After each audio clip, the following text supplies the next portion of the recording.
Have you ever heard the word titchy?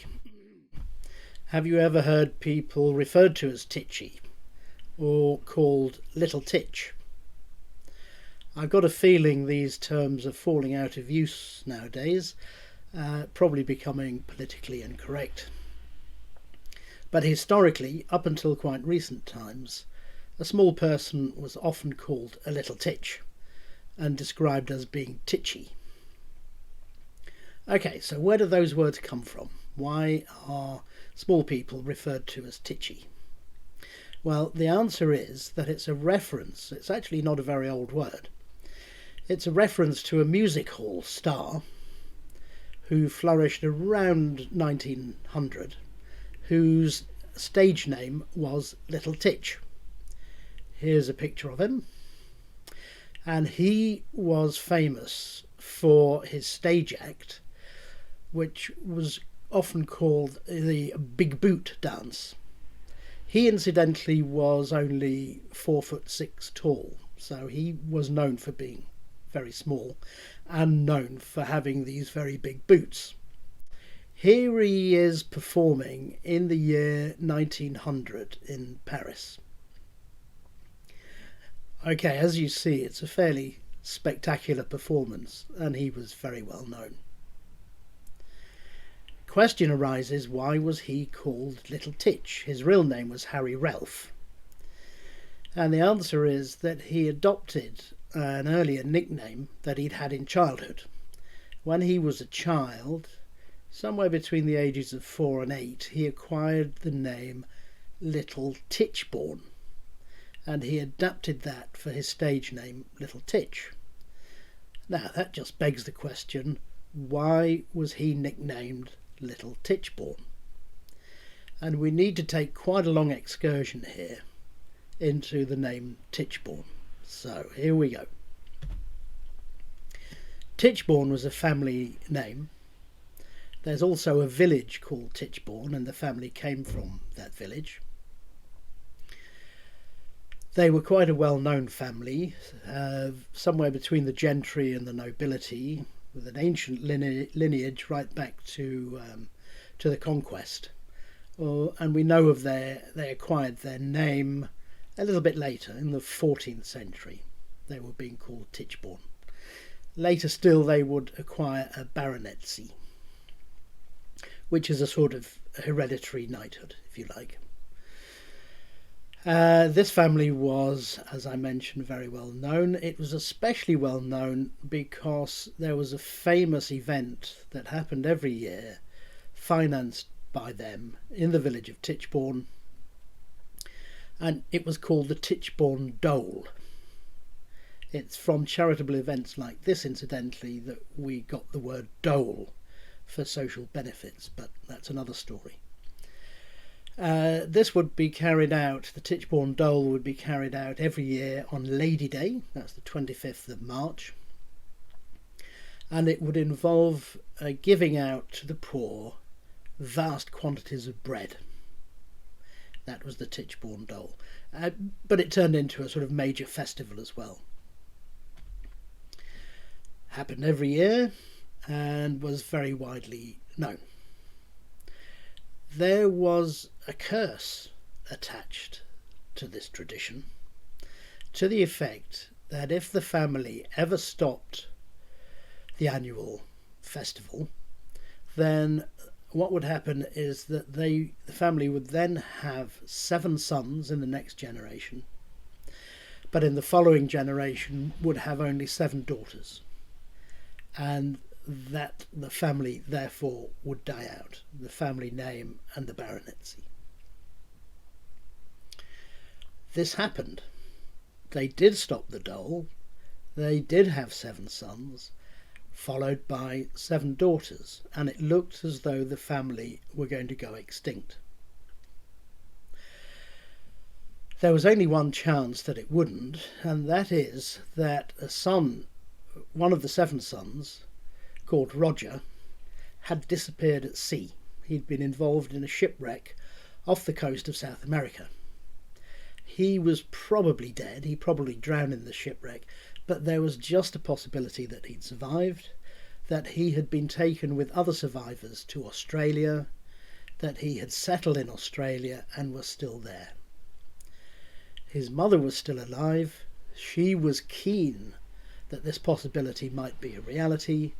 She advertised in the Australian press, and a claimant duly turned up, purporting to be Sir Roger Tichbourne. He came to England. Here's a picture of him, incidentally, before the shipwreck.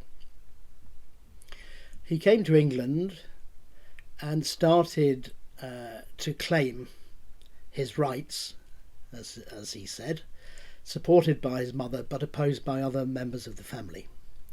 It culminated in a legal case, a civil case, where he was trying to claim the property and the title, opposed by members of the family. This was in 1871, and at that time Harry Ralph was 4 years old. Fairly soon after arriving in England and starting this civil case, the Tichbourne claimant grew increasingly fat, and he was soon known for his enormous, obese form. The civil case continued for years. He lost it. He was then charged with perjury, having made a deliberately false claim, and there followed a criminal case, and that lasted years as well. It went on until 1875. So for at least 4 years, these two legal cases were very well known. They were in the newspapers every day. The Tichbourne claimant was very famous. The whole of society split into two, those who supported him, those who opposed him. He finished up in prison, incidentally, but for our purposes, the key thing is that for years he was in the newspapers every day during the time that Harry Ralph was growing up, between the ages of 4 and 8. Now, he was known as much as anything for his enormous girth, and Harry Ralph was also known to be a fat little boy. He wasn't known for being small. He was, after all, just a little boy. He was known for being fat, and in reference to that, he was nicknamed by his family Little Tichbourne. And it's from that nickname that he had as a child that he later adopted as a stage name in the form of Little Titch. Okay, so that gets us quite a way. Incidentally, before we leave the Tichbourne claimant, I should mention it's been famous ever since. There have been a number of films made about the story. Here's a poster for one of them with Stephen Fry in it, made not that long ago. But anyway, that gets us to the reason for Harry Ralph being known as Little Titch via the original form Little Tichbourne. You might wonder where the name Tichbourne came from in the first place, and the answer to that is we don't know. The Bourne bit is easy. Bourne is a small river. The Titch, incidentally, the Titch is T-I-C-H. There isn't a second T in it. A reference to the original spelling of Tichbourne. The most likely explanation for the name is that it is related to the river, which is called the Itchen. So it would be the Itchen-Bourne. And it's possible to see that over centuries that could be corrupted into Tichbourne, especially if you think of people saying at Itchen-Bourne. Be that as it may, that's about as far as we can get. Probably, if we undertook some genuine academic investigations, we might be able to get back to a very ancient language, prehistoric language, that we call Proto-Indo-European. But we're certainly not going to try that today. For the moment, we've got quite a satisfactory chain from the words titch and titchy to the person, the performer, Little Titch, previously known as Little Tichbourne, in reference to the Tichbourne claimant, because they were both very fat, and thus to the family of Tichbourne and the village of Tichbourne. And we can only speculate from there onwards. So, that's all for the moment. Until next time.